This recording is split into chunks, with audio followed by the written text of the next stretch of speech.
Perbezaan pendapat di antara para ulama dalam perkara yang membatalkan puasa. Berhubungan badan, bersetubuh jima. Ini untuk orang yang sudah suami isteri. Termasuk juga zina. Zina pun membatalkan juga. Bezanya apa? Jima itu hubungan yang halal. Kalau zina itu hubungan yang tidak halal.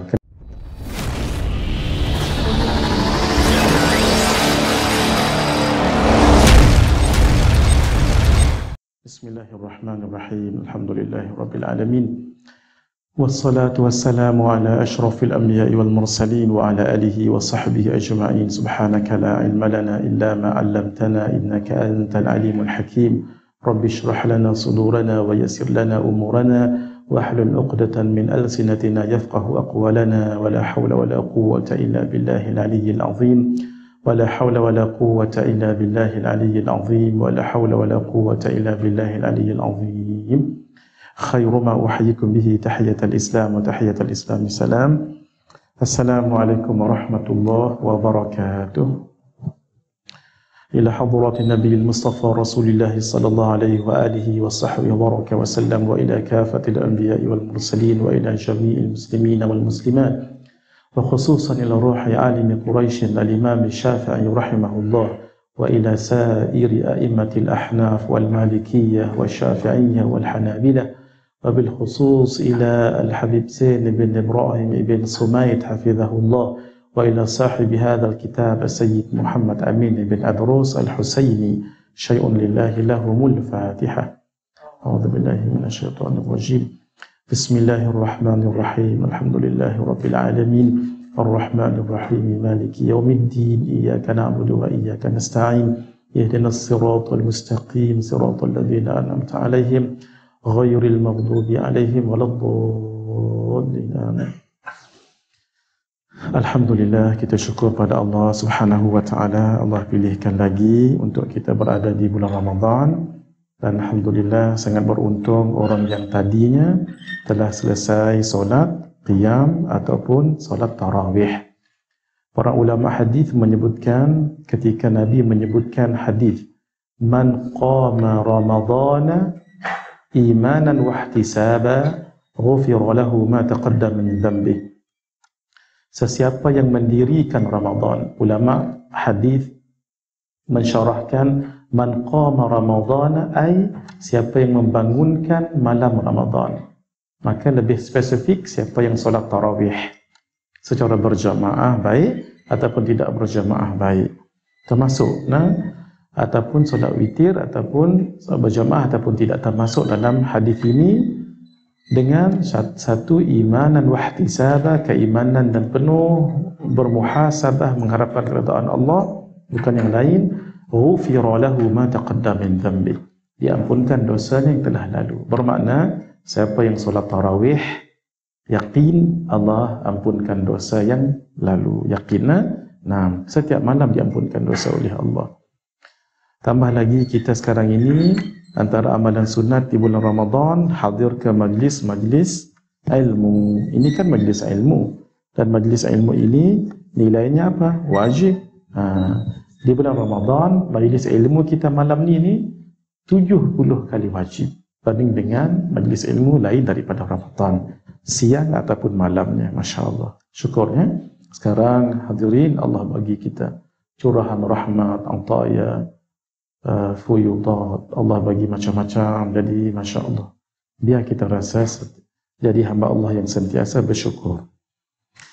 Saya tak tengok lagi soalan-soalan ni agak banyak, tapi apa yang ada lagi silakan terus menulis. Nanti sekitar 20 minit nanti saya akan bacakan semua soalan ini, kita jawab secara ringkas insya-Allah. Kita sambung dulu pengajian.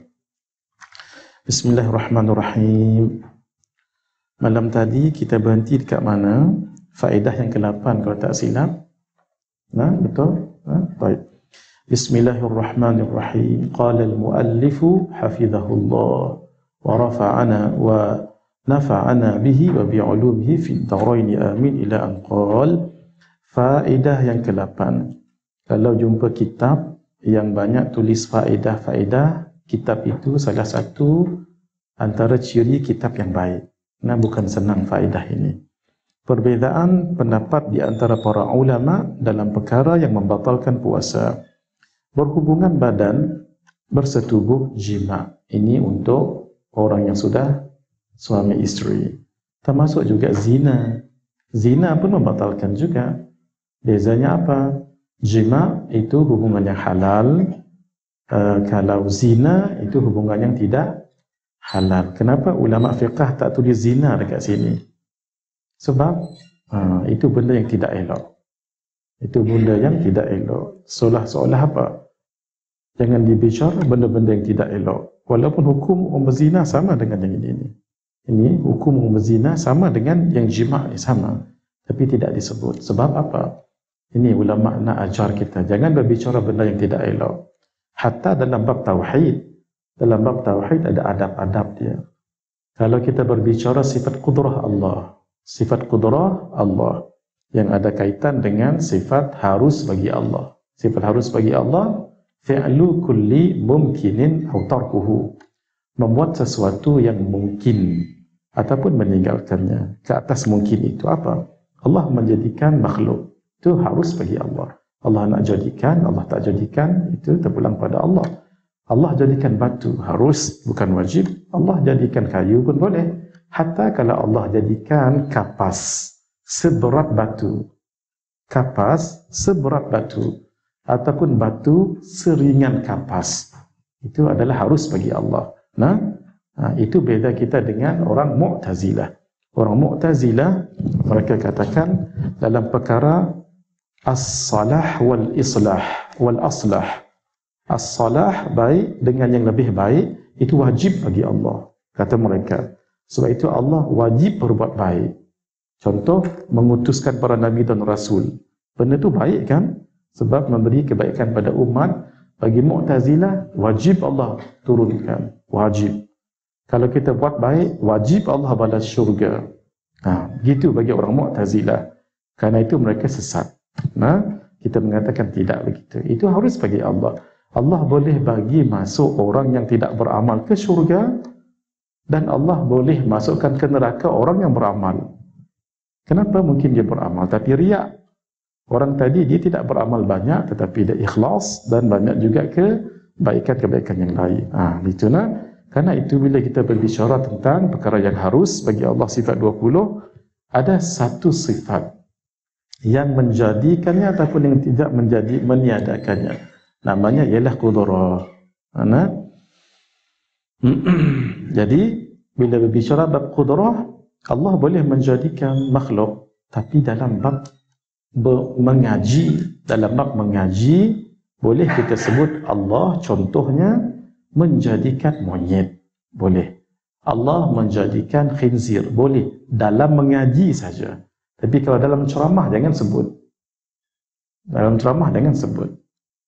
Sebab apa? Jaga adab dengan Allah. Bukan Allah tak boleh jadikan, Allah boleh jadikan. Contoh tadi monyet ini yang disebut banyak dalam kitab Usuluddin yang lama-lama. Allah boleh jadikan monyet, Allah boleh jadikan khinzir, Allah boleh jadikan najis. Memang betul, itulah contohnya. Tapi kita tak sebut sebab ta'adduban, beradab dengan Allah Azza wa Jalla, sama dalam kitab ini. Sebab itu walaupun tak disebut sebagai zina, hukumnya sama dengan bersetubuh. Berhubungan badan, bersetubuh, makan dan minum jika dilakukan tanpa sengaja. Tanpa sengaja, maksudnya sengaja, tanpa sengaja, maka hukumnya adalah sebagaimana berikut. Menurut pendapat Al-Imam Syafi'i rahimahullah dan Al-Imam Abu Hanifah, Imam Hanafi rahimahullah, tidak batal puasanya sebab tidak sengaja. Rufi'al qalam an thalath. Ada 3 perkara yang tidak ditulis dosa padanya. Orang lupa sampai dia ingat, orang tidur sampai dia bangun, dan as-sabi hatta yahtalim, orang yang baby sampai dia mukallaf. Mazhab kita tidak batal puasa. Menurut pendapat Al-Imam Malik, guru Imam Syafi'i, batal puasanya meskipun bersetubuh, makan dan minum dilakukan tanpa sengaja. Imam Malik ni hadirin, alimnya luar biasa. Saya cerita sedikit. Pernah berlaku di Madinah, sebab Imam Malik tak pernah keluar Madinah. Imam Malik tak pernah keluar Madinah. Ulama katakan kerana sangat cinta Imam Malik kepada Rasulullah sallallahu alaihi wasallam. Kalau bercakap slow je. Imam Malik tak mau naik keldai ataupun unta yang dihadiahkan oleh khalifah. Ditanya orang, kenapa? Saya tidak mau naik unta, menunggangi unta, sedangkan kaki unta memijak tanah dan dalam tanah itu ada jasad makhluk paling mulia, Rasulullah sallallahu alaihi wasallam. Imam Malik sangat marah kalau beliau mengajar hadis, tiba-tiba ada orang bersembang, sangat marah. Itulah hadirin tuan guru kita Syekh Nuruddin, kalau beliau bercakap hadis, tiba-tiba ada bunyi handphone. Inilah dia sama. Kerana itu kita sama-sama dah tutup handphone dah. Vibration sudah. Tok guru kena tengok dulu. Ini live ni Kamaruddin nanti, satu Malaysia nanti. Bismillahirrahmanirrahim. Inilah yang paling saya takut, kerana terlepas pandang. Mohon maaf. Alhamdulillah.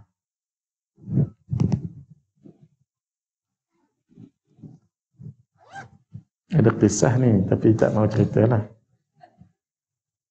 Ada kisah tentang mikrofon, tentang handphone. Kita nak cerita. Baik. Cerita Imam Malik tadi. Saya tidak nak naik unta ataupun kuda, mendungangi di atasnya, sedangkan kaki kuda itu memijak tanah. Dalam tanah itu ada jasad Nabi Muhammad sallallahu alaihi wasallam. Kalau beliau mengajar hadis, beliau dengar orang bersembang, dia akan marah. Imam Malik, hai kamu, beliau akan marah. Ya la ala tasma' qaulullah ta'ala, apakah kamu tak dengar akan firman Allah? Ya ayyuhalladzina amanu la tarfa'u aswatakum fawqa sautin nabi. Wahai orang yang beriman, jangan angkat suara kamu lebih tinggi daripada suara Nabi. Dia tuju pada orang itu. Walhal ayat ni bukan untuk orang tu. Ayat ni untuk orang Arabi, orang kampung. Ketika panggil Nabi, Ya Muhammad, Ya Muhammad. Ayat ni turun pada mereka, bukan pada orang ini. Kerana cinta dengan Nabi sallallahu alaihi wasallam.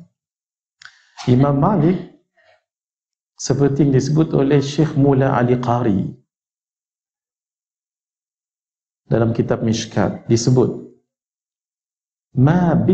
Imam Malik sebut, ma bittu laylatan qattun illa ra'aitu fiha an-nabiyya sallallahu alaihi wasallam. Tidak pernah satu malam pun saya tidur melainkan saya lihat Nabi sallallahu alaihi wasallam. Macam-macam kata bawah ni pun ada juga, bawah mikrofon pun ada juga. Masya Allah. Ingat surat apa tadi selip bawah tu, macam-macam tu ada. Jangan-jangan Tok Guru tidur ada kat sini supaya hak tu mula-mula ni saya baca mula pasal dia betul-betul kat bawah mikrofon. Apa soalan tak tahu. Minta Ustaz dendangkan sedikit alunan qasidah. Ya Allah, ni musibah ni. Ya Taibah, untuk menangkal pandangan yang mengatakan qasidah itu ada unsur syirik dan syiah. Suara tak sedap. Tapi inilah lagu antara qasidah yang paling disukai oleh guru saya, Syekh Nuruddin. Dan saya pun suka juga qasidah ni. Dan saya berqasidah seorang-seorang lah, tak didengar oleh orang. Isteri saya dengar lah. Kalau ada orang kata unsur syirik, syiah dan sebagainya, kita kesian dengan orang sebegini sebab dia tak faham satu konsep ibadah dan dia tidak faham konsep tabarruk, bertabarruk. Taibah ni apa? Ya Taibah kan? Ya Taibah, Ya Taibah, ya dawal ayana ishtaqna lik wal hawa nadana wal hawa nadana. Sikit saja nah. Ya Taibah, subhanallah, negeri Madinah. Nanti saya cerita, saya tak mahu bab-bab khilafiyah macam ni, panjang cerita, tapi cukup nak bagi tahu mukadimah dululah. Orang yang komen ini lebih baik dia jangan komen, sebab itu menunjukkan kejahilannya. Dengan konsep satu akidah ibadah, yang kedua dengan konsep tabarruk. Walhal Taibah itu adalah negeri Madinah yang sangat mulia sekali, Masya Allah. Menyebut nama-nama yang baik itu sudah suatu kebaikan. Inda dzikri salihin tanzilur rahmah. Ketika disebut nama orang-orang yang salih, maka akan turun rahmat. Ini negeri yang sangat baik ini. Dulu namanya Yathrib, yaitu negeri yang hodoh, yang berpenyakit, Yathrib. Kemudian datang Nabi menjadi apa?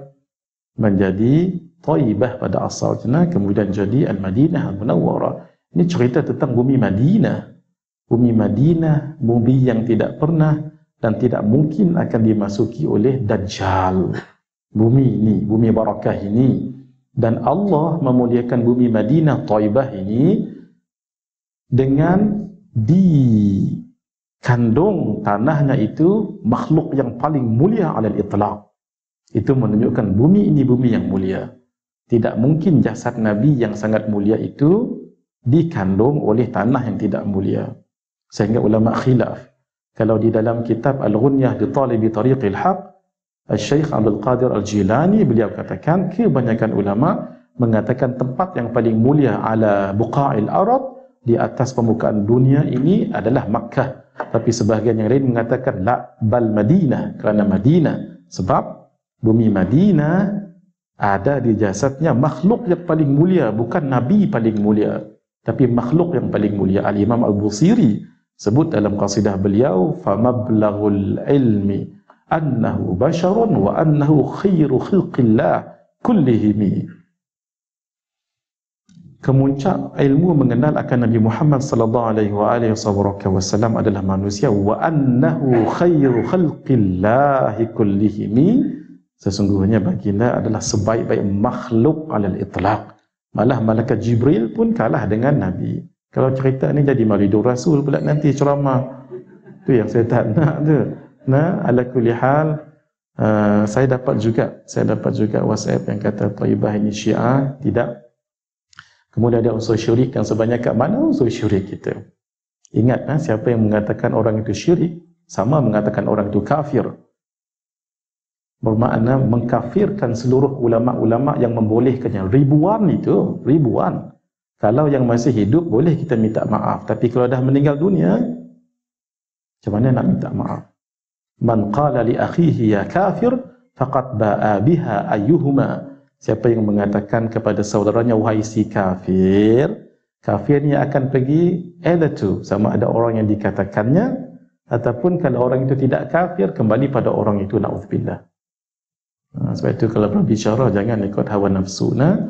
Yang tu saya komen kemudian lah. Yang ni soalan first sekali. Masya Allah. Ni setengah jam nak syarah ni. Jadi yang ni letak bawah balik. Nanti insya-Allah. Untuk permulaan ana cuma jawab satu saja. Orang ini kurang faham ataupun memang tak faham konsep ibadah dan konsep tabarruk dalam Islam. Itu saja. Ya Taibah cukup anda sebut bumi Madinah. Cukup bumi Madinah. Subhanallah. Debu-debu di bumi Madinah itu sangat mulia sekali. Ana telah menterjemah satu kitab sebahagian kecil, Az-Zakhair Al-Qudsiyah. Itu dikarang oleh Syekh Ahmad Quddus tentang kegembiraan orang yang menziarahi bumi Madinah. Antaranya, berbanggalah kita pada setiap tempat yang kita pijak itu. Siapa tahu tempat yang kita pijak itu pernah dipijak oleh sayyidul wujud baginda Rasulullah sallallahu alaihi wasallam. Pahalanya sangat besar sekali.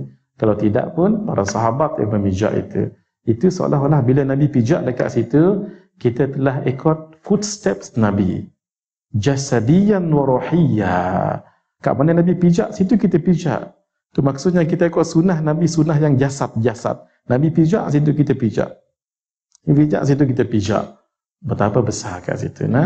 Belum lagi secara roh, secara sunnah dan sebagainya. Cukuplah tu dulu. Nanti panjang cerita, tak khatam kita ni. Saya jarang kalau cerita bab khilafiyah ni, kalau tak syarah sungguh-sungguh, tak puas. Tapi kalau syarah, dia jadi khilafiyah pula nanti. Bismillahirrahmanirrahim. Tak habis lagi kita ni.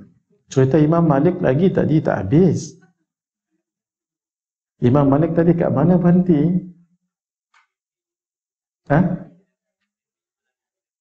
Mimpi jumpa Nabi. Syekh Mula Ali Qari sebut, Imam Malik pernah mengatakan, ma bittu laylatan qattun illa ra'aitu fiha an-nabiyya sallallahu alaihi wasallam. Tak pernah saya tidur satu malam pun melainkan saya lihat Nabi sallallahu alaihi wasallam dalam tidur. Dalam tidur. Tanda orang itu ada harapan melihat Nabi ialah dia mimpi dia lihat orang salih. Orang salih itu adalah muqaddimah untuk melihat Nabi. Siapa yang belum mimpi lihat orang salih itu, doa-doalah. Sebab siapa yang mimpi jumpa orang salih, orang baik, itu muqaddimah mimpi jumpa dengan sahabat, mimpi jumpa wali, mimpi jumpa dengan Nabi akhirnya nanti. Siapa mimpi jumpa Nabi, itu tanda orang itu orang yang bahagia dunia dan akhirat. Satu. Yang kedua, Imam Malik kenapa mimpi jumpa Nabi setiap malam? Sebab cintanya dengan Nabi luar biasa. Saya bagi contoh. Tadi dalam majlis tadi, beliau marah-marah. Jangan kamu meninggikan suara kamu ketika hadis dibacakan. Sebab seolah-olah beliau berbicara sekarang hadis. Yang kedua, Imam Malik di rumah beliau ada seorang pembantu. Kalau siapa yang ketuk pintu, orang tu akan datang dululah, apa hajat. Kalau yang rombongan tu datang, kami ini nak tanya hukum, nak belajar bahasa Arab, permasalahan agama. Imam Malik sebagai seorang yang faqih, beliau terus pergi dan jawab soalan. Tapi kalau ada orang sekumpulannya ataupun individu mengatakan nahnu natlubul hadis, kami nak mendengar riwayat hadis daripada Imam Malik, Imam Malik kata istanna, tunggu sebentar, tunggu kat situ Apa Imam Malik buat? Beliau masuk dalam bilik air, beliau mandi. Walau dah mandi dah, beliau akan pakai baju serba putih dan pakai serban. Berserban ni pakaian Imam Malik, berserban. Tambah satu lagi, beliau pakai toilasan. Ni toilasan. Ni namanya toilasan. Macam ni. Siapa yang pakai macam ni pakaian Imam Malik. Ni bukan nak sembunyi daripada orang ataupun panah. Itu panah lagi ni. Ni pakaian Imam Malik, toilasan. Pernah saya ceramah satu masjid, saya cerita bab ni. Sebelum tu budak ada seorang budak kecil. Ya Masya Allah, dia derak, dia lari jauh. Bila saya buat macam ni, mana budak tadi? Saya perasan budak tadi tak ada. Rupanya depan ni. Dia dongak lagu ni. Kita dah heran ke? Tadi ustaz ni lelaki. Dia jadi perempuan. Ini pakai Imam Malik. Ini tanda tawaduk. Siapa yang pakai macam ni, kalau orang yang mengaji kesufian ni tandanya khalwat sughra. Khalwat sughra. Khalwat kubra tu duduk dekat zawiyah ataupun dekat pondok-pondok, dekat gunung, dekat mana bertapa. Tapi macam ni khalwat sughra. Maksudnya apa? Dia isolate diri dia tapi kecil. Ni tak nampak. Ni kan ada ni menghadang ni. Mana nampak? Tak nampak sangat ni. Jadi bila tak nampak, mata kita tak sibuk dengan benda dunia. Selesaikan zikrullah. Sebab itu kalau ustaz-ustaz yang khutbah bagus pakai macam ni. Malah dikatakan sunat dalam setengah kitab supaya kita tawaduk. Kalau kita khutbah Jumaat macam ni, ramai manusia. Dahlah 2-3 tingkat. Live lagi ya, glamour. Dia jadi glamour lagu tu, berapa gantang mata ada lihat kan. Tu dia. Oi, glamour. Itu salah satu cara ulama sufi. Dan saya memang diajar begitu. Sebab itu insya-Allah saya kalau khutbah mesti saya bawa macam ni. Tengok Habib Omar ini semua. Kenapa? Tak ramai. Tak apa nak ramai. Ni?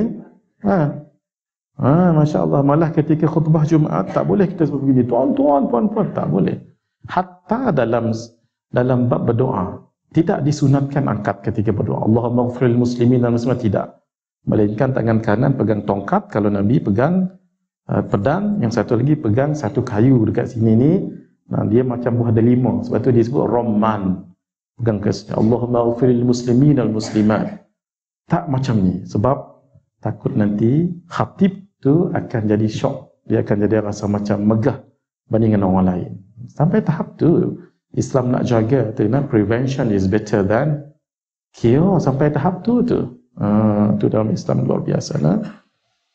Cerita Imam Malik tadi tu, bila ada orang ketuk pintu, nahnu natlubul hadis, kami nak belajar hadis, kata orang tu. Imam Malik kata, tunggu sebentar, masuk bilik air, mandi, pakai pakaian putih, nak hadis tadi ni, pakai serban, pakai toilasan. Kemudian disuruh masuk, Imam Malik suruh pembantu beliau ambil satu tempat duduk khas mengajar hadis. Kemudian dibakarkan bakhur. Bakhur ni macam kemenyan. Dibakarkan semua sekali, duduk dengan tenang, barulah Imam Malik mulakan hadis. Selepas mukadimah apa semua sekali, arwi hadzal hadis an Syekh Nafi' Maula bin Umar, hamba kepada Ibnu Umar tapi dimerdekakan. An Ibnu Umar, daripada Ibnu Umar. An Umar, daripada Umar radhiyallahu taala anhu anin nabiyyi sallallahu alaihi wa alihi, beliau hafaz sebab beliau silsilah az-zahabiyah tu daripada Imam Malik kepada Imam Nafi' kepada Ibnu Umar kepada Sayyidina Umar kepada Rasulullah. Ataupun kepada Ibnu Umar tu Rasulullah sallallahu alaihi wa alihi wasallam. Ni silsilah az-zahabiyah disebut dalam riwayat hadis. Qala sallallahu alaihi wa alihi wasallam. Tak, dan sebut hadis Imam Malik dah mengalir ayat mata. Ini cinta Imam Malik kepada Rasulullah sallallahu alaihi wa alihi wasallam. Ada satu kisah sangat ajaib sekali kedudukan Imam Malik, sebab Imam Syafi'i sebut idza dzukiral hadis fa malikun najam. Kalau disebut hadis, Imam Malik lah bintang kejora, dia tak boleh lawan. Ada satu kisah berlaku. Kenapa disebut Imam Malik tak boleh lawan tadi? Sehingga ulama menyebut la yufti bil madinati illa malikun. Tidak ada seorang pun yang layak berfatwa di Madinah melainkan Imam Malik. Ceritanya ada seorang perempuan, makcik ni diamanahkan untuk menguruskan jenazah. Kemudian ada seorang perempuan meninggal. Ketika dia uruskan jenazah tu, mohon maaf ya, mulut dia tergelincir sikit. Mulut dia tergelincir sedikit. Ketika dia pegang bahagian itu, faham tu dia pun kata, ini berapa ramai dah orang lelaki bersama dengannya ni. Ini apa ni? Ini qadhaf, memfitnah orang berzina. Lekat tangan dekat situ. Ketika dia pegang kawasan tu, ni berapa ramai dah lelaki bersama dengannya ni. Ni mayat ni, lekat. Jadi orang di luar, sudah ke mak ajar? Tak bunyi suara. Ni lekat ni dekat kawasan tu. Pendek cerita, riuh orang. Baru tahu, ya Allah, lekat tempat tu pula tu. Macam mana? Ulama pun fikir. Kumpulan ulama pertama kata macam ni. Kita selamatkan orang hidup. Sebab yang mati itu dah meninggal, nak buat macam mana? Kita selamatkanlah yang hidup. Macam mana? Belahkan di kawasan tangan yang lekat itu, hiriskan kawasan itu, bedahlah, hiris untuk selamatkan tangan dia tadi. Dia nak buat macam mana? Ulama yang kedua kata la tukassirul mayyit, jangan dikasari mayit itu. Macam mana? Potong tangan yang hidup. Potong tangan perempuan tadi, tu yang disebut dimakan apa? Dimakan yang salah tu apa? Mak ditelan mati, bapa di luar mati, Mak, mana nenek? Itu ditelan mati apa tadi? Kak Azhar, Pak Azhar? Ditelan mati, siapa yang mati? Mak. Ditelan mati mak, diluah mati bapak. Mana yang bagus mati? Jangan ya. Biar ada dua hidup, panjang umur. Mudah-mudahan mereka jadi asbab kita masuk syurga. Naam, akhirnya tak ada decision sebab ditelan mati mak, diluah mati bapa. Finally panggil Imam Malik. Imam Malik pun datang, wahai ni perempuan wanita, bisyara dengan jujur. Kamu ada sebut apa-apa pada mayat ni kan? Mula-mula dia deny, tak ada apa. Tak, masih ada. Nah, kamu iktiraf akan kesalahan. Akhirnya makulah dia iktiraf. Betul, saya ada mengata begini-begini. Jadi kata Imam Malik, kamu istighfar pada Allah atas apa yang kamu sebutkan. Ada dua riwayat yang saya dengar daripada guru saya Syekh Nuruddin. Setelah dia iktiraf tu, tangan dia pun boleh tercabut macam tadi. Tapi dia kena qadhaf lah. Dia kena qadhaf 80 kali sebab dia menuduh orang yang baik berzina. Ada satu lagi cerita kata ketika disebat itu barulah tercabut tangan itu. Ala kulli hal. Siapa yang dapat solve problem ini? Imam Malik. Sebab itu kata ulama di Madinah ketika itu, la yufti bil madinati illa malikun. Tidak ada yang boleh berfatwa di Madinah melainkan Imam Malik sebab beliau ulama ahli hakikat dengan syariat. 6. Batal puasanya kata Imam Malik meskipun bersetubuh makan dan minum dilakukan tanpa sengaja. Semalam saya bicarakan. Ini melibatkan apa ni? Perkara khilafiyah. Kalau khilafiyah hanya melibatkan dua sahaja. Ingat semalam apa dia? Betul atau salah. Kalau betul dapat pahala, na'am 2. Kalau salah dapat pahala, na'am 1. Baru senang. Jadi tak ada apa bila kita baca macam ni, takkanlah ni, jangan ditakkan-takkan sebab kita tak sampai tahap darajah malakah fiqhiyah untuk istinbatkan hukum. Mereka itu sudah luar biasa, masya-Allah. Menurut pendapat Imam Ahmad anak murid Imam Asy-Syafi'i, beliau hafaz 1 juta hadis. Imam Ahmad hafal 1 juta hadis. Ketika Nabi mengatakan inna Quraisyan yamla'u tibaqal ardi ilmuhu, nanti akan lahir seorang berketurunan Quraisy, ilmunya memenuhi dunia. Kata Imam Malik, hadis ini merujuk kepada guruku Imam Asy-Syafi'i. Insya-Allah. Dahsyat, luar biasa. Melakukan hubungan badan bersetubuh dapat membatalkan puasa meskipun dilakukan tanpa sengaja. Adapun makan dan minum yang tidak disengaja, hukumnya adalah tidak membatalkan puasa. Seolah-olah Imam Ahmad berada di pertengahan antara pendapat Imam Syafi'i dengan Imam Malik. Masya-Allah. Imam Syafi'i kata tak, walaupun bersetubuh, macam mana tak sengaja tu? Dua-dua tak ingat Ramadan. Mungkin juga, tak tahu, wallahu a'lam. Ke saja-saja tak ingat. Itu cerita lain. Syarat-syarat sahnya puasa. Hadirin, semalam kita bicarakan makbul dengan sah. Makbul dengan sah. Makbul lebih tinggi daripada sah. Tapi nak sampai kepada makbul mesti sah dahulu. Contoh, orang yang nak masuk ke universiti, hantar borang untuk anak dia tu, dicek dalam borang itu semua dokumen ada, tu sah. Tapi belum tentu makbul, diterima. Contoh, dia nak masuk bahasa Arab, tetapi sekolah rendah menengah tak ada pun basic bahasa Arab. Akhirnya your application is rejected. Ataupun kami consider ini, kami nak bagi kos lain. Itu maksudnya sah tapi tidak makbul. Sama juga dengan puasa. Mungkin sah tapi tak makbul. Jaga-jaga orang yang mengumpat di siang hari Ramadan. Di siang hari Ramadan. Apa beza siang dengan malam? Mengumpat. Sama je dosanya. Tapi siang tu melibatkan puasa. Sebab puasa tu ada time frame dia kan. Subuh sampai dengan maghrib. Jadi sah tak puasa orang yang mengumpat? Orang yang mengumpat, sejam mengumpat ni full ni, 1 jam. kemudian tambah lagi 1 jam, 2 jam mengumpat, tak ada alternatif lain, sah. Tapi belum tentu makbul. Faham tu nah? Buat dhabit supaya kita tahu beza sah dengan makbul ni nah. Bismillahirrahmanirrahim. Syarat-syarat sahnya puasa. Syarat-syarat sahnya puasa ada 4. Apabila 4 syarat ini terdapat pada seseorang, maka puasanya dihukumi sah. Iaitu Islam. Ketika menjalankan puasa, seseorang wajib dalam keadaan Islam. Kenapa Islam? Kenapa syarat pertama Islam, hadirin? Salat pun begitu juga, ibadah zakat pun begitu juga, sembelihan pun begitu juga. Islam dahulu. Kenapa? Kerana, tak apa, jangan risau, saya tanya, saya jawab. Sebab itu mengaji dengan saya rasa tenang insya-Allah.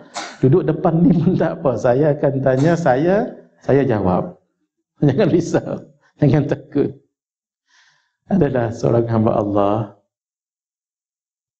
Nak cerita ke tak? Cerita tak? Saya takut dia dengar. Tak apa, cerita juga lah nak. Setiap ustaz ni, penceramah, dia ada approach masing-masing. Ada different approaches. Tapi God the same target. Saya difahamkan, Wallahualam, tak pernah tengok pun, saya difahamkan. Mudah-mudahan dia tak dengar saya lah. Kawan rapat ni, takut putus hubungan. Ni saya dengar beliau kalau mengajar. Kalau dia mengajar, dia suka tanya soalan. Kalau dia mengajar, dia suka tanya soalan. Contoh, dia pun tanya soalan. Ada berapa rukun haji? Saya suara kuat, slow ni jangan didengar. Ada berapa rukun haji? Contoh, saya nak haji yang baju warna biru. Tak senak berukun haji tu. Ada. Yang saya tahu cerita ni, ada seorang jamaah tu. Ustaz, dia cerita kat saya ni, saya tak tahu pun. Dulu saya suka duduk depan Ustaz. Sekarang bukan saja duduk di belakang, malah kadang-kadang belakang tiang. Gurau saja. Hadirin, jangan. Do not comment much about others. Jangan komen banyak tentang orang ya. Masing-masing supaya orang tu jangan tidur. Tapi dengan saya, insya-Allah rasa tenang, jangan takut. Muka depan, jangan takut.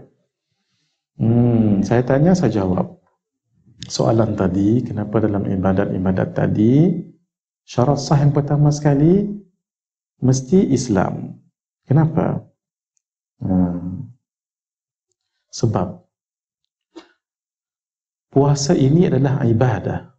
Puasa ini adalah ibadah. Ibadah perlu kepada niat. Ibadah perlu kepada niat. Dan tidak semua orang boleh berniat melainkan ahlun niat.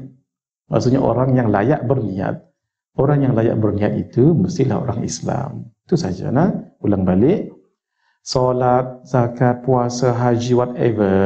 Syarat firstnya adalah Islam. Kenapa? Kerana semua yang kita sebutkan tadi, solat, zakat, puasa, haji adalah ibadah.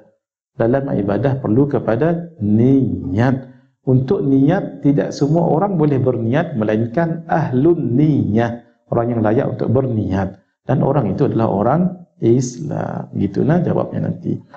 Ketika menjalankan puasa, seseorang wajib dalam keadaan Islam. Dan apabila berlaku murtad, walayadzubillah, meskipun hanya dalam masa 1 detik, maka puasanya batal dan wajib qada jika kembali kepada Islam.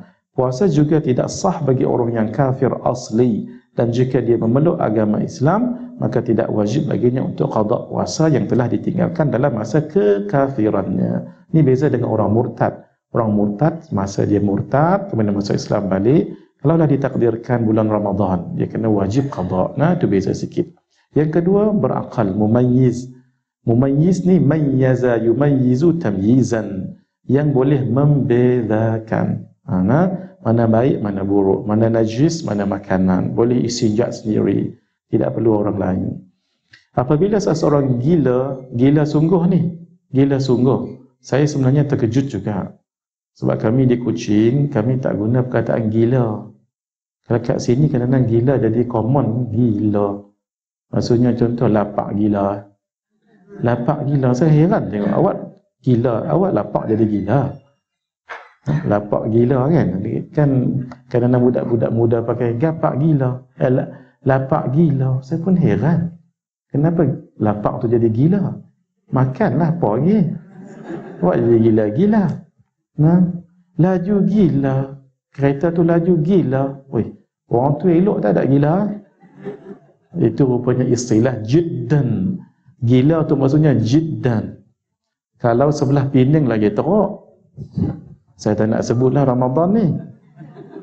Kalau sebelah Penang, kalau dia puji hak tu kan, tak nak sebut lah. Eja saja boleh noh. Eja saja noh. Kalau kata hak ni sedap, dia akan sedap mimpa wausin. Jangan sebut ni, kita Ramadan ni kan. Kalau dia kata orang tu cerdik cerdik mimpa wausin. Lagu tu nak. Saya tak nak sebut. Cukup. Kalau 3 kali contoh tersebut saya kira keluar. Dia puji. Contoh tapi contoh krima sedap. Krima. Weh, sedap nak MMPusin. Macam mana MMPusin? Mimpa wausin kan? Kenapa jadi MAM-Pausin? Tak apa. Apabila seorang gila, ni gila betul. Sebab kalau budak-budak muda dia kena syarah. Sebab berbeza perkataan yang digunakan orang dulu dengan zaman sekarang. Contoh, jangan sebut perkataan BAHLUL, jangan sebut BAHLUL. Tu bagus tak bagus? Tak bagus kan mengajar orang zaman dahulu bagus. Orang zaman dahulu bagus. Sebab pada zaman Khalifah Harun Ar-Rasyid ada orang ini dianggap orang seperti gila. Sebenarnya bukan gila. Dia tak nak dunia, dia tak nak kemegahan, tapi orangnya orang yang kuat ibadah, malah seorang wali Allah dan seorang ahli firasat. Nama beliau adalah Muhammad Al-Bahlul. Muhammad Al-Bahlul. Beliau meninggal tahun 191 Hijriyah. Muhammad Al-Bahlul. Saya nak cerita susur galur supaya kita jangan buruk sangka dengan orang ya. Itu yang saya sebut tadi, bahasa dulu dengan sekarang mungkin berbeza kalau kita tidak tahu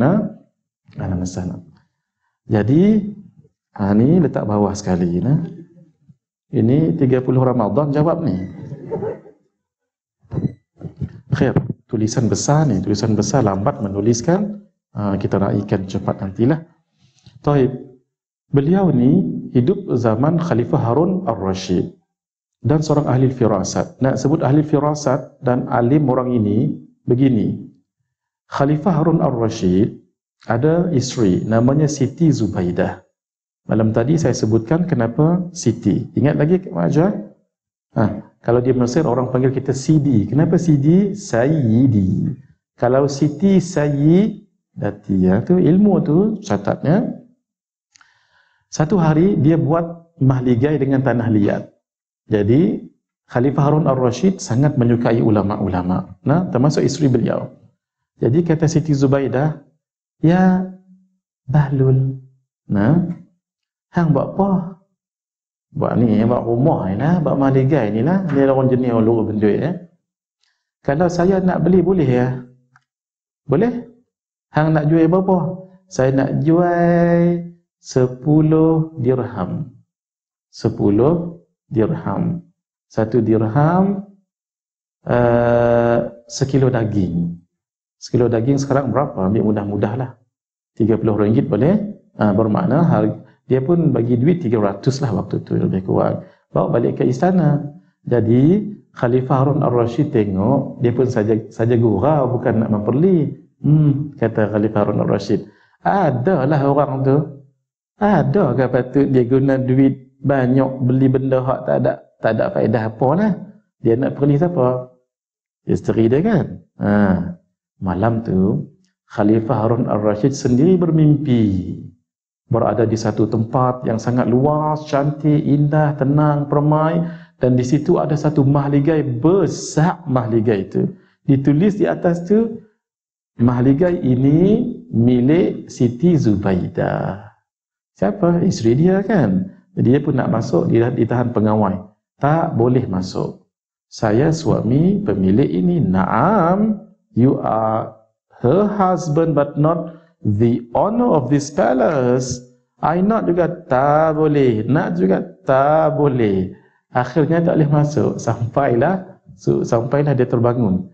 Bila dia terbangun, tuan-tuan rasa siapa the first dalam memori dia? Siapa? Muhammad Al-Bahlul. Pagi-pagi awal jumpa, ya Muhammad Al-Bahlul, labbaik ya Khalifah. Saya rasa saya nak belilah mahligai kamu.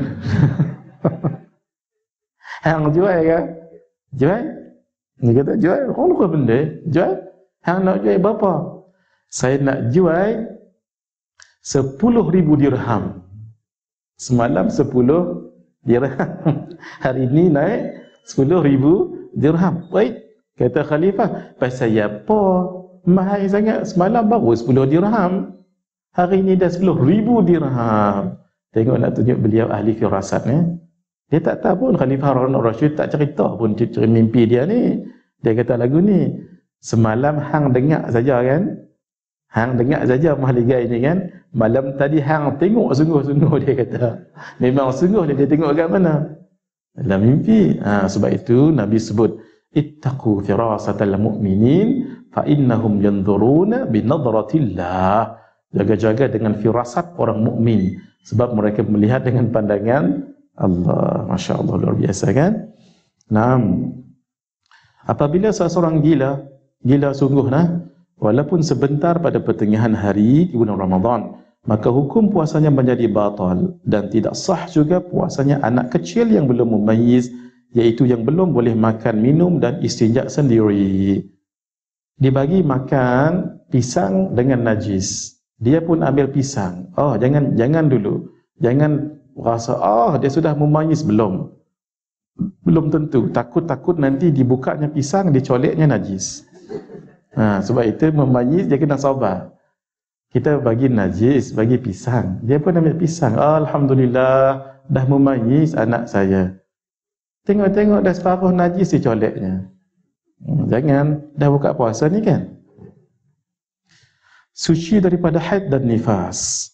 Haid dan nifas dalam kategori hadat besar, hadat kecil.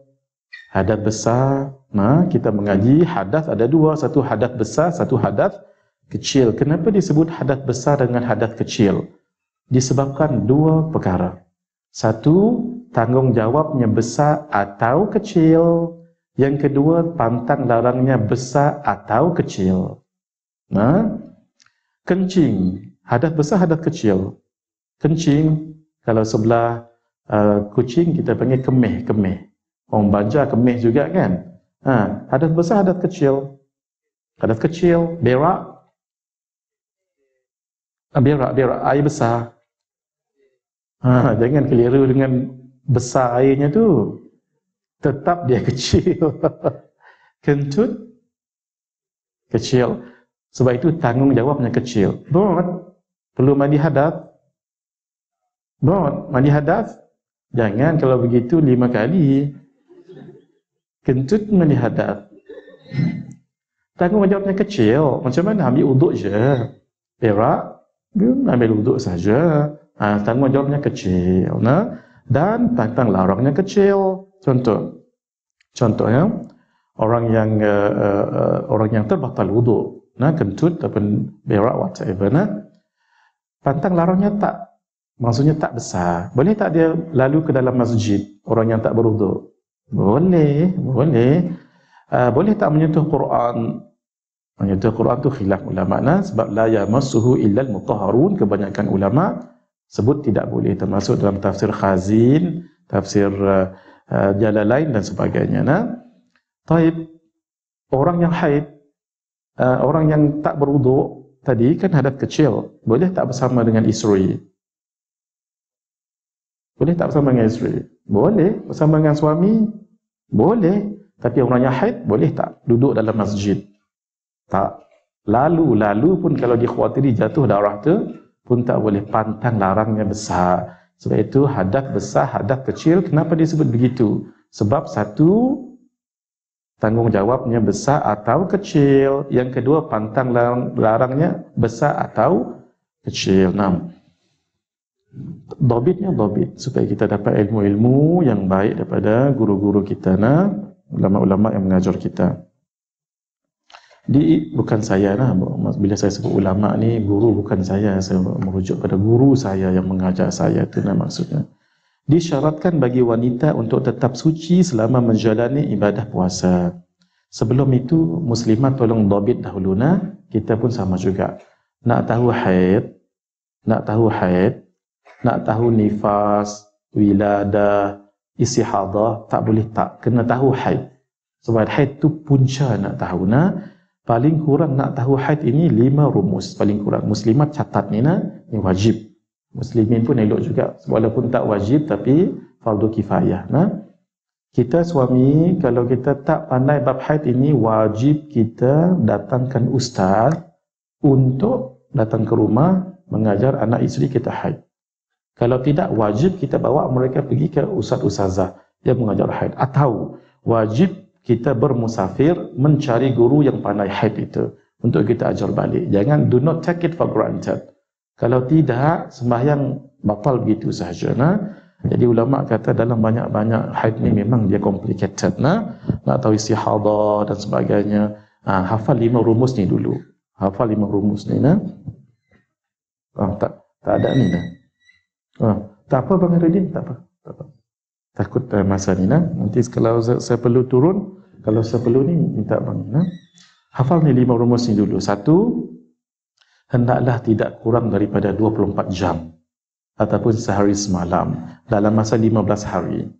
Dalam masa 15 hari tu darah tu keluar tak kurang 24 jam. Kumpul-kumpul lah. Contohnya kalau 1 hari keluar 1 jam, boleh dipastikan 1 hari 1 jam. 15 hari berapa jam? 15 jam kan, itu kurang daripada 24 jam. Darah tu bukan darah haid, tapi darah istihadah. Katalah setiap hari keluar 3 jam. 3 darab 15 berapa? 45 kan? Lebih tak 24 jam?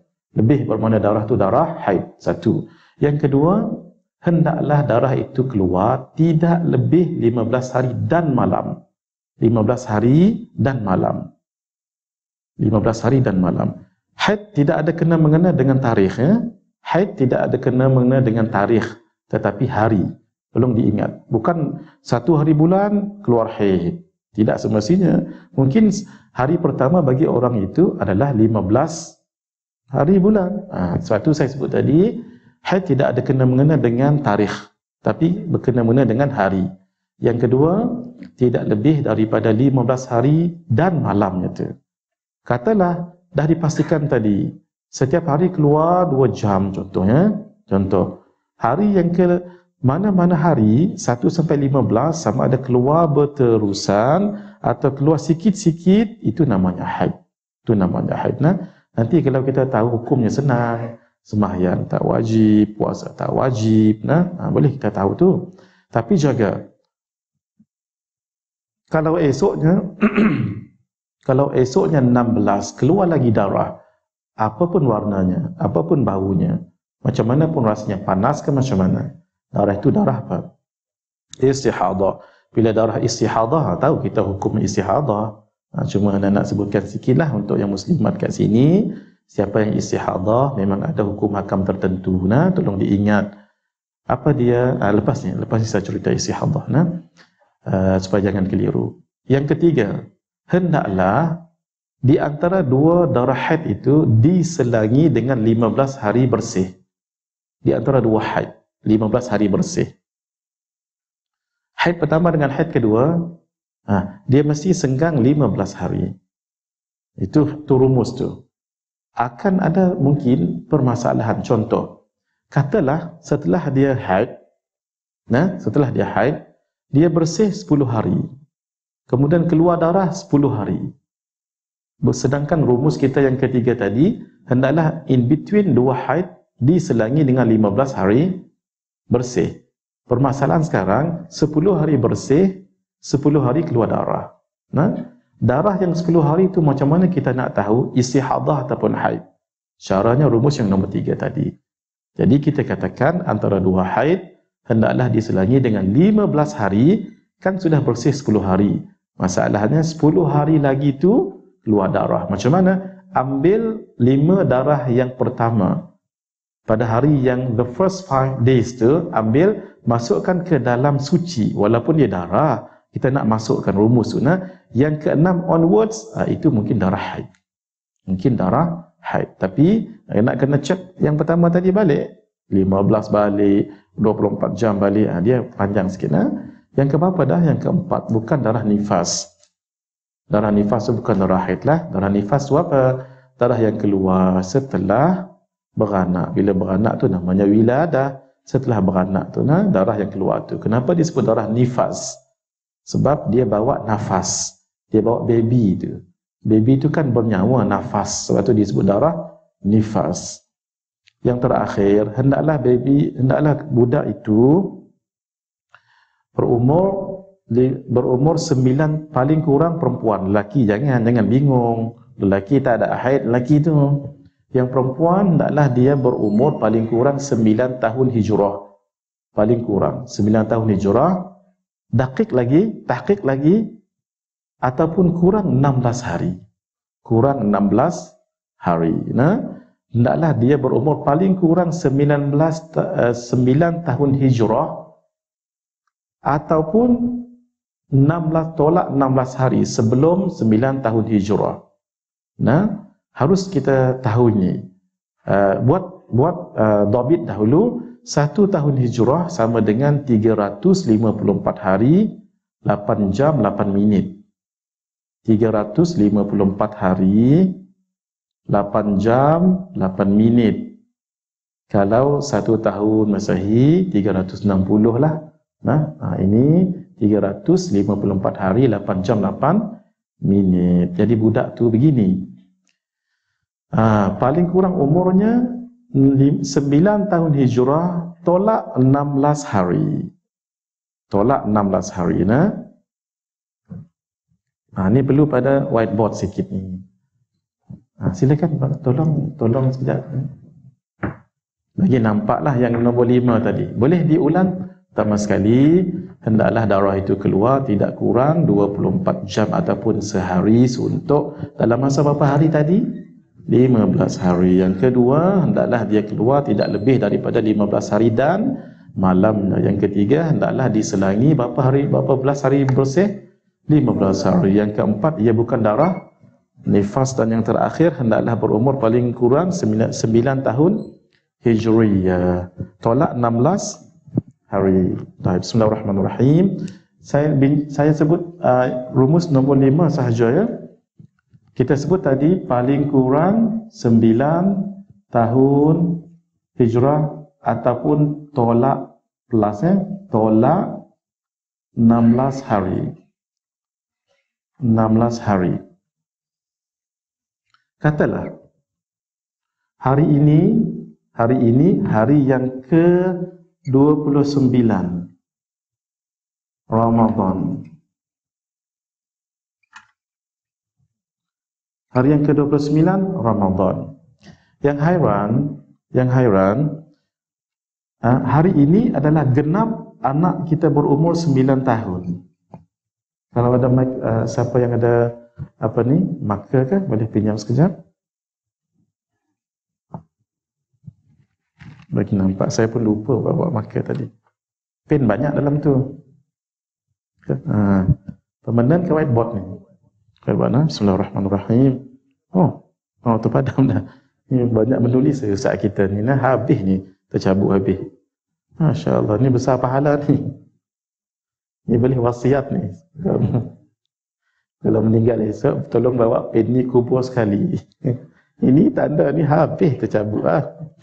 Tak pernah tengok lagi anak dalam dunia macam ni. Masya Allah. Anak banyak mengajar. Tapi tak pernah sampai licin sampai aluminium macam ni. Ini boleh wasiatnya Syekh. 9 tahun. Masya Allah. Cantik Refill ke ni? Refill Masya Allah. Allah besar pahala Syekh kita ni sebab semua nampak. Yang tak nampaknya apa?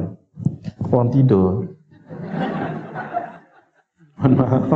Tak apa. Biasa kita letih. Tok Syekh ni pun kalau duduk dekat situ mungkin dia 5 minit awal dah tidur dah. Kerana dah bercakap macam ni, tak boleh nak tidur. Katalah anak kita 29, katalah 29 Ramadan ni genap dah 9 tahun. Tapi masalahnya 20 apa ni, sejak 20 hari bulan hari tu dah keluar darah dah. Ini bulan Ramadan. Sejak 20 hari tu sampai sekarang dah keluar darahnya. Sejak 20 hari, bukan 20 hari bulan. Kalau 20 hari ni berapa bulan ni? 9 kan? 9 Ramadan. Macam mana nak hukumkan darah ni haid ataupun tidak? Di rumus ni tadi, paling kurang 9 tahun tolak 16 hari. Kan hari ni hari ke-29. Tolaklah 16. Yang penting tahun dululah tahun. 9 tahun Hijriah tolonglah, bukan 9 tahun Masehi. Kita kalau ikut Hijriah memang umur kita lebih sedikit. Jadi tolak 16 berapa? 3, tolong saya matematik saya kurang ya. Betul 13. Sini 13 ya. Daripada hari ke-13 sampai kat sini itu dikira sebagai haid. Hari ke-13. Jadi 9 nak sampai ke-13 berapa hari? 4 kan? 4 Darah ni namanya darah apa? Istihadah. Ini kan 13. Ini kan 13. Haid ni kan dia perlu berapa hari lagi untuk pastikan itu darah haid? Berapa perlu hari lagi? 2 hari lagi. Sebab kan dia paling panjang 15 hari dan malamnya tu dia perlu lagi hari ke 20, katalah 30 Ramadan, 1 Syawal. Inilah 1 Syawal last yang dikatakan sebagai darah haid. Last haid. Kalaulah 2 Syawal dia keluar, darah ni darah apa? Istihadah balik. Itu ringkas-ringkas je. Dia ada lagi yang detail lagi. Mohon maaf Subhanallah, dah pukul 12.10 dah ni. Kita lajukan. Disyaratkan bagi wanita untuk tetap suci selama menjalani ibadah puasa. Apabila didatangi darah haid atau nifas, maka hukum puasanya menjadi batal dan wajib qada puasa. Adapun jika dia suci dari darah haid dan nifas pada pertengahan hari, maka disunatkan baginya untuk menahan diri dari makan, minum dan lain-lain yang membatalkan puasa sampai terbenam matahari. Dhabit dekat situ imsak. Dhabit dekat situ imsak.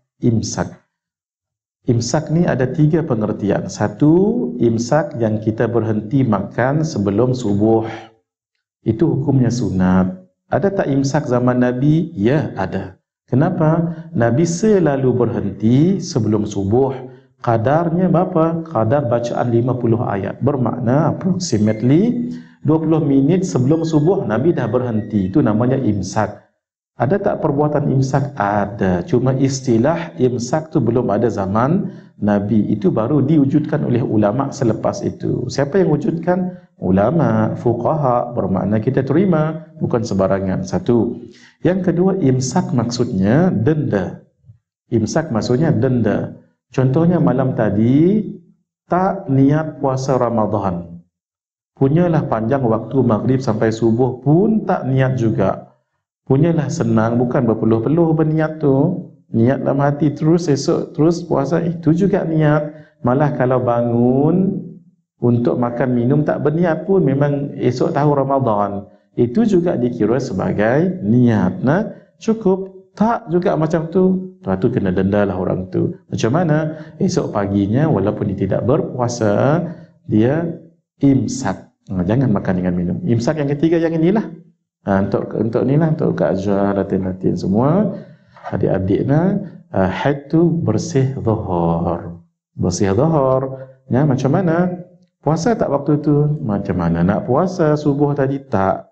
Nah, dah masuk waktu zuhur. Jadi kerana itu sunat imsak lah. Maksudnya sunat tidak makan. Tapi yang ini ringan sedikit, bolehlah makan sedikit. Tapi sunat kalau tak makan. Nah, cuma tolong diingatlah adik-adik, yang mak adik dah tahu dah ni. Nah, kita tak tahu juga macam mana kalau bersih daripada haid waktu asar, kena qada solat zuhur. Kalau bersih waktu isyak, kena qada solat maghrib. Kalau bersih solat kalau bersih waktu maghrib, kena qada maghrib. Kena qada maghrib. Jangan qada subuh dengan jangan qada isyak dengan maghrib. Nah, sebab maghrib saja, isyak nanti macam biasa juga. Nah, yang lain pun kena qada juga. Kemudian diingat satu lagi.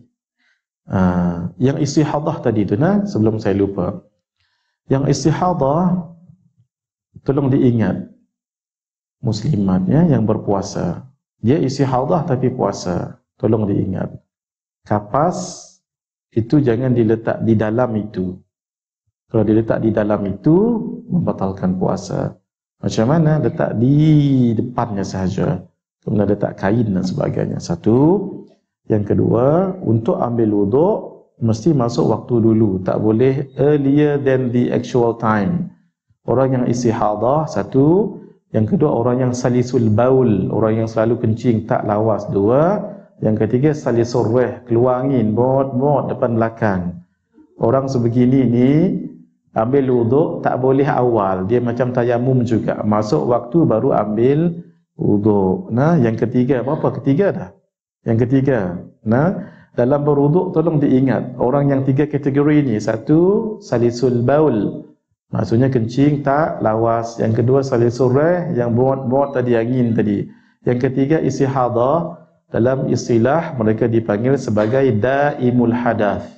Daimul hadath, orang yang selalu berhadath.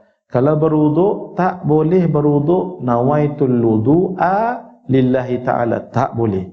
Kalau keluar angin waktu solat, batal. Kalau keluar air waktu solat, batal. Kalau keluar darah waktu istihadah, waktu solat, batal. Sebab dia sebut nawaitul wudu'a, terbatal wuduk tu. Tapi dia tak sebut listibahatis salah. Nah, tolong diingat tiga perkara ni. Dia wajib sebut nawaitul wudu'a, mesti macam tayamum juga. Nawaitul tayammuma listibahatis salah. Wuduk pun sama, nawaitul wudu'a listibahatis salah. Kalau tak sebut begitu, batal wuduk dia. Boleh tolong diingat ni benda penting. Kalau tidak, batal wuduk dia. Nah, saya tak ada masa nak tulis, mungkin malam esok. Siapa yang ada beli buku saya, buku tu Misbahud Duja. Misbahud Duja, saya syarah di situ panjang. Misbahud Duja. Tak tahu. Ada buku saya namanya Misbahud Duja, tak tahu? Sudah bulan lepas keluar. Malam esok saya tunjukkan buku tu, Syarah Safinatun Najah. Ustaz-ustazah bagus miliki buku tu untuk mensyarahkan Safinatun Najah. Ya Allah, sebenarnya saya nak baca panjang malam ni. Saya berhenti. Mari kita habiskan dulu berpuasa ni. Puasa pada waktu yang diperbolehkan berpuasa baru sah. Maksudnya adalah mengetahui bahawa hari tersebut bukan termasuk hari-hari yang dilarang untuk berpuasa seperti hari raya Aidil Fitri. Ada 5 hari yang tak boleh berpuasa sepanjang tahun. Apa dia? 1, 2 hari raya. Hari raya Aidil Fitri dengan hari raya Aidil Adha. Yang ketiga, yang lagi 3 macam mana? Hari-hari tashriq. Tashriq bukan tashriq. Tashriq. Apa dia? 11, 12, 13. Kenapa dia sebut tasyriq? Tasyriq, matahari keluar, panas. Itu saja. 5 hari itu saja. Lain daripada itu silakan untuk berpuasa. Kalau orang kata saya berpuasa sepanjang hari, saya berpuasa setiap tahun, sepanjang tahun, setiap hari, sah, orang itu tak mengaji fiqah. Paling kurang 5 mesti tak boleh. Baik, saya nak tunaikan janji saya. Jadi saya berhenti dekat sini. Syarat-syarat wajib puasa kita sambung malam esok insya-Allah. Ada 15 minit saya usahakan untuk jawab. Yang ini saya pause dulu Ya Taibah ni saya yakin ada kawan-kawan kami nanti akan menulis dalam artikel yang untuk menjawab ya Taibah ini. Saya tak nak jawab sekarang. Kalau saya jawab sekarang panjang. Itu saya masuk dalam ni. Saya mohon maaf yang ini banyak. Saya random saja. Daripada atas ni saya buka. Saya tak tahu mana satu yang dah hantar awal. Tapi yang pasti yang Abang Haji hantar tadi itu paling bawah. Sebab yang hantar macam tadi. Bismillahirrahmanirrahim. Ada lagi tulisan Jawi. Suka saya. Saya pergi umrah pada 10 akhir Ramadan. Tapi dari Malaysia pukul 5 pagi. Penerbangan makan masa lama 8 lama dari Malaysia. Oh dia ada tak nak panah ni. Saya pergi umrah pada 15 ke 10 ni? 15 ya. Kalau 10, gitu. 10 akhir Ramadan, tapi penerbangan makan masa lama dari Malaysia pukul 5 pagi sampai Makkah pukul 9 pagi, lebih kurang 15 jam puasa. Bolehkah saya tak puasa tapi saya buat umrah terus? Berdosakah saya? Tak berdosa. Dia sebenarnya orang musafir ni tak diwajibkan berpuasa, tapi wa antasumu khairul lakum, kalau kamu berpuasa lebih baik. Itu jawapan dia. Saya jawab ringkas-ringkaslah. Bismillahirrahmanirrahim. Jawi lagi. Assalamualaikum. Nanti betulkannya Assalamualaikum. Islam ke atas kamu ya, I'm Muslim. Kalau Assalamualaikum, peace be upon you, then I will reply, peace be upon you too. Waalaikumsalam. Kalau ni Islam alaikum, what? You think I'm not Muslim? Gurau saja. Ni tersilap alif lam. Mohon maaf, satu lagi. Kalau kita bermesej, jangan tulis assalam lah. Ataupun salam dengannya. Syekh kami, Syekh Nuruddin ditanya. Dia kata saya pun tulis salam juga. Boleh kalau ketika tulis salam, niat Assalamualaikum. Tapi kalau boleh jangan tulis salam, jangan tulis assalam, sebab assalam tu nama Allah. Jadi tulislah Assalamualaikum. Tak apa, letih sikit, pahala besar tu. Assalamualaikum. Saya kalau orang bagi mesej WhatsApp salam, saya akan jawab Waalaikumsalam. Saya akan jawab begitu, sebab barulah lengkap. Assalamualaikum, Waalaikumsalam. Sampai niat kita lah. Tapi hari itu pernah tertulis Waalaikumsalam. Sebab dia punya L tu dah, dia punya button L tu dah rosak. Waalaikumsalam. Dan ke atas kamu racun. Assalamualaikum. Salam sejahtera ke atas kamu. Waalaikumsalam. Dan ke atas kamu salam sejahtera. Kalau Waalaikumsalam dan ke atas kamu racun. Masya Allah, tak faham Tak, memang sam tu maksudnya racun. Ustaz, bagaimana caranya untuk memberi nasihat kepada orang yang lebih tua, dewasa daripada kita dalam hal puasa atau solat yang selalu mereka tinggalkan? Terima kasih. Sama-sama. Caranya ialah kalau kita tak mampu buat, cari orang yang dia hormati. Mungkin tok wan, mungkin nenek dan sebagainya. Tapi the best siapa? The best ialah ustaz. Kalau ustaz tu ceramah, datang dulu. Sebelum ustaz tu buka kitab, ustaz, boleh tak ustaz selitkan nanti orang tua dah berusia umur tak eloklah begini-begini. Itu paling bagus. Saya selalu nasihat begitu. Ambil peluang. Contoh dalam ramai-ramai ni kan. Sebab kalau ustaz bercakap, insya-Allah orang dengar. Tapi kalau kita bercakap sebagai isteri, nak nasihat suami, mohon maaf ya, kadang-kadang suami ni ada ego sikit. Tapi bila ustaz bercakap, no point. Dah no point dah. Begitulah. Jangan begini. Kalau orang tu nampak keegoannya, jangan selalu sangat menegurnya. Tegur sikit-sikit sahaja, kemudian suruh orang yang dia hormati untuk menegurnya. Boleh atau tidak wanita yang uzur masuk masjid tidak masuk ke ruang solat utama? Apa tujuan dia masuk? Masjid ni pun ada khilaf di kalangan ulama. Sebab kalau guru kami, Syekh Nuruddin, mana-mana tempat solat itulah dia yang dikatakan masjid. Kecuali tempat tu memang dewan. Tapi dewan dipakai untuk solat, itu tidak mengapa. Macam dewan di bawah ni. Jadi ataupun dewan tepi-tepi. Sebahagian ulama mengatakan boleh di tepi-tepi yang bukan dewan solat. Tapi sebahagian guru kita kata tak boleh juga. Sebab apa? Sebab dia dianggap sebagai masjid. Kecuali dewan betul-betul. Macam dewan macam ni lah. Ni tidak mengapa. Baca doa tolak bala sambil kedua tangan tapak tangan ditelangkupkan. Itu je. Tak ada soalan, gitu je. Nombor 2. Baca doa tolak bala sambil kedua tapak tangan ditelangkupkan. Ya, saya baca. Habis. Mana soalannya? Saya tahu soalannya boleh ke tak. Hukumnya boleh. Sebab pernah riwayat Nabi ketika Nabi berdoa, Nabi buat tangan sebegini. Pernah cuma saya tak ingat riwayat tu. Nabi pernah berdoa, tangan begini.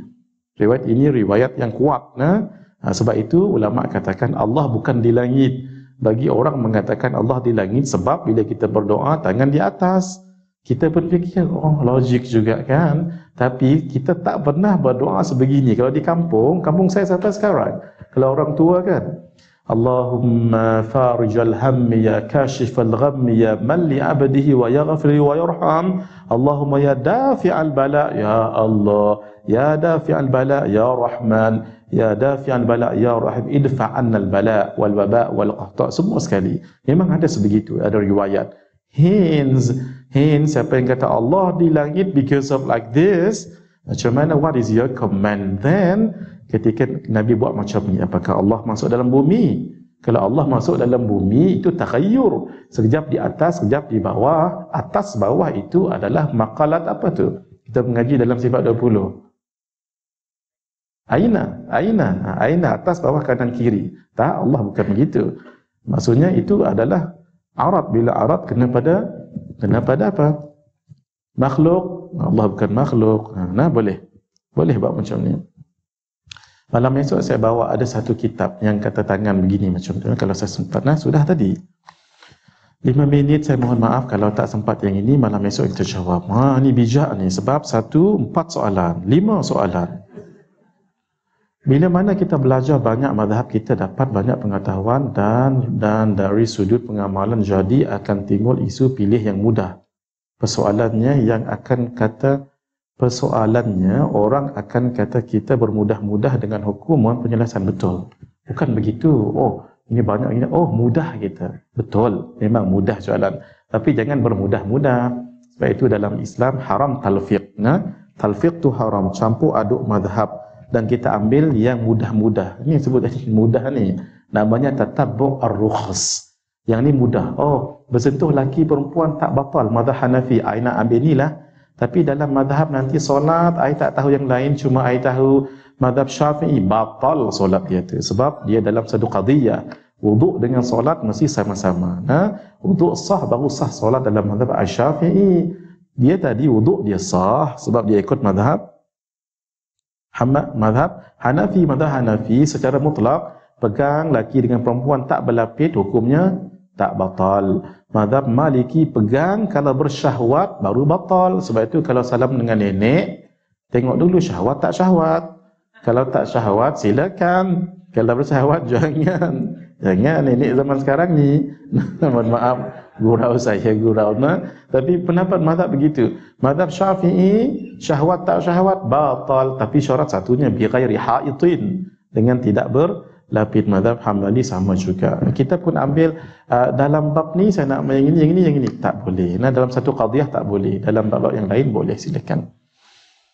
Kalau orang itu musafir dan dia solat maghrib dan isyak dalam waktu maghrib, apakah boleh jika dia terus untuk buat tarawih? Boleh. Soalannya bagus ni.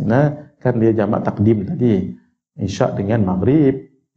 Dia pun sembahyang jamak takdim. Jadi boleh tak terus solat isyak? Jawabnya boleh. Walaupun isyak nanti masuk belum lagi ni, tapi dia sudah jamak takdim. Boleh lah untuk orang musafir.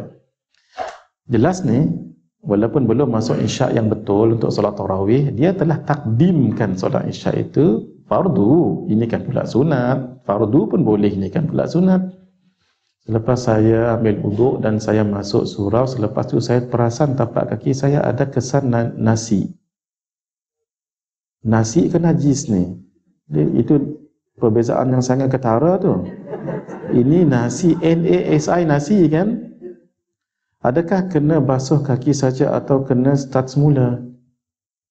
Semulanya selepas saya ambil wuduk dan saya masuk surau, selepas tu saya perasan tapak kaki saya ada kesan nasi, N-A-S-I. Adakah kena basuh kaki saja atau kena start semula? Basuh saja. Basuh saja. Kalau najis sekalipun basuh saja. Najis sekalipun basuh saja. Cuma najis tu kalau bawa dalam solat batal. Kita bawa najis. Tapi kalau najis sekalipun terpalit kat situ, basuh saja. Tak mengapa. Macam mana dengan situasi ini? Dia haid pada jam 2 petang, lepas tu 9 malam, lepas tu 5 pagi. Adakah itu cukup sehari semalam 24 jam? Dia haid? Tak, dia tengok bukan yang kita kira begini, yang 24 jam ni begini, bukan sehari itu, 24 jam ini dalam masa 15 hari kumpul-kumpul. Ini payah nak macam ni. Saya pula yang kekelit, malas saya. Kekelit sendiri saya ambil kurang sikit. Saya waktu mengaji kami dengan guru saya tak sebutlah. Dengan senanglah dengan Syekh Nuruddin. Janganlah beliau dengar. Waktu kami belajar bab fiqah, kan ada zakat kan mengaji. Kalau ada kambing tu ada labun, ada anak dia, ada al-labu'ah. Kambing ni kalau 40 ni berapa? Kalau labun ni berapa? Kalau labu'ah lagu ni. Saya selalu tunduk. Kalau Syekh tanya, kalau labun banyak ni, labu'ah banyak ni, kalau ni berapa? Tunduklah saya. Selalu orang lain jawab, saya lambat jawab. Matematik kurang sikit. Mohon maaf, dah nak buat macam mana? Yang ni tadi jangan suruh saya kalkulat. Jadi yang penting begini, 15 hari tu adakah cukup 24 jam ataupun tidak? Macam mana kira sendiri? Hari ini jam ni kepada jam ni rekod. Ini jam ni rekod, manalah tahu satu hari itu keluar setengah jam. Hari esoknya keluar 3 jam. Masya Allah, keluar saja. Kalkulat sendiri. Jangan suruh orang lelaki kalkulat. Keluar darah jam ada lagi ni.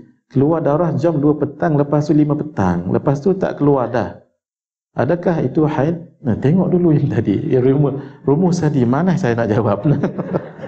Tak. Bukan begitu. Tak ikut rumus tadi. Belum tentu lagi ni. Ini baru hari pertama. Soalan pertama, soalan kedua, hari kedua. Belum lagi, panjang lagi tu. Bukan, saya rasa mungkin yang tanya ni adik. Mungkin adik itu masih keliru lagi. Bukan sehari itu dia. Yang dikatakan 24 jam itu sehari, memanglah sehari 24 jam kan. Dalam masa 15 hari. Saya mohon maaf ya, pukul 12.30 saya kena berhentilah supaya kita tahu jam, maksudnya pengajian kita sampai 12.30. Ini esoklah saya jawab laju. Assalamualaikum warahmatullahi wabarakatuh. Buku Nawaitu Shaum Ramadan ada lagi tak? Itu. Adalah saya punya ni.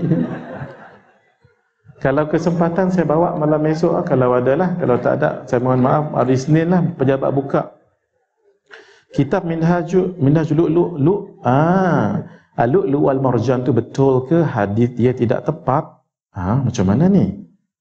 Macam kalau Al-Lu'lu' wal Marjan, siapa kata tak tepat tu? Itu Sahihul Bukhari dan Muslim. Sangat tepat kalau Al-Lu'lu' wal Marjan. Tapi kalau Minhaj Al-Lu'lu' wal Marjan, saya tak pernah dengar lagi lah.